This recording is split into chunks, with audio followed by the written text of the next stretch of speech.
बातमी पुण्यातून आहे। सध्या पुण्यात मुसळधार पावसाची हजेरी पाहायला मिळते।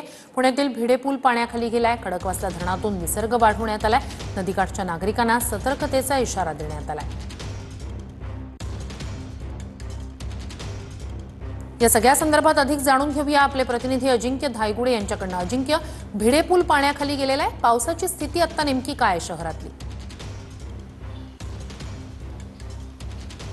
श्रुती, काही वेळापासून शहरातील पावसाने जी आहे ती उसंत घेतल्याचं पाहायला मिळते। मात्र पुण्याचा घाटमाता आणि धरण परिसरात मुसळधार आणि अतिमुसळधार पाऊस सुरू आहे। गेल्या 4 दिवसापासून घाटमाथ्यावर जोरदार पाऊस बरसतोय। त्यामुळे खडकवासला धरण साखळीमध्ये पाण्याचा मोठ्या प्रमाणात येवा होत असल्यामुळे मुठा नदी पात्रात आता खडकवासला धरणातून आज सकाळी 8 वाजल्यापासून 22,000 क्युसेक्स वेगाने विसर्ग सुरू करण्यात आलेला आहे। आणि आपण ही नदीचं दृश्य पाहतोय। अगदी मुठा नदीचं पात्र जे आहे ते दुथडी भरून वाहत आहे। खरं तर काल सायंकाळी 6 वाजल्यापासून 18,000 क्युसेक्सने वेगाने विसर्ग सुरू केल्यानंतर पालिका प्रशासनाकडून नागरिकांना आपली वाहनं जी आहेत ती नदी पात्रातून बाहेर काढून घ्या अशा प्रकारचं आवाहन करण्यात आलं होतं। मात्र काही नागरिकांनी वाहनं बाहेर न काढल्यामुळे आपण पाहतोय की पाण्याच्या प्रवाहात आता एक 3 ते 4 वाहनं या ठिकाणी अडकलेली पाहतोय आपण। एक मालवाहतूक गाडी आहे, तर समोर एक छोटीशी रिक्षा देखील अडकलेली पाहतोय। 8 वाजल्यापासून खडकवासला धरणातून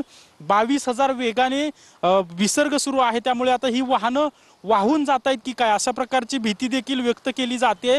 नागरिकांना सतर्कतेचा इशारा देण्यात आलेला आहे। विशेषतः नदीपात्राच्या शेजारचे जे नागरिक आहेत त्यांनी नदीपात्रात उतरू नये अशा प्रकारचं आव्हान जे आहे ते आपत्ती व्यवस्थापन विभागाकडून देण्यात आलेलं आहे। तर हे जे आपण समोर पाहतोय ते गणेश मंडळ जे आहेत त्यांनी ढोल वादनाचा सराव करण्यासाठी जी शेड उभारली होती ती देखील शेड आता पाण्याने भरलेली आपण आता पाहायला मिळत आहेत। आणि आता 22,000 क्युसेक्स विसर्ग सुरू केल्यानंतर नदीची पाणी पातळी जी आहे ती आणखी वाढणार आहे। त्यामुळे नागरिकांना सतर्कतेचा इशारा देण्यात आलेला आहे। श्रुती, नक्कीच अपडेट्स घेत राहणार आहोतच अजिंक्य। तूर्तास धन्यवाद।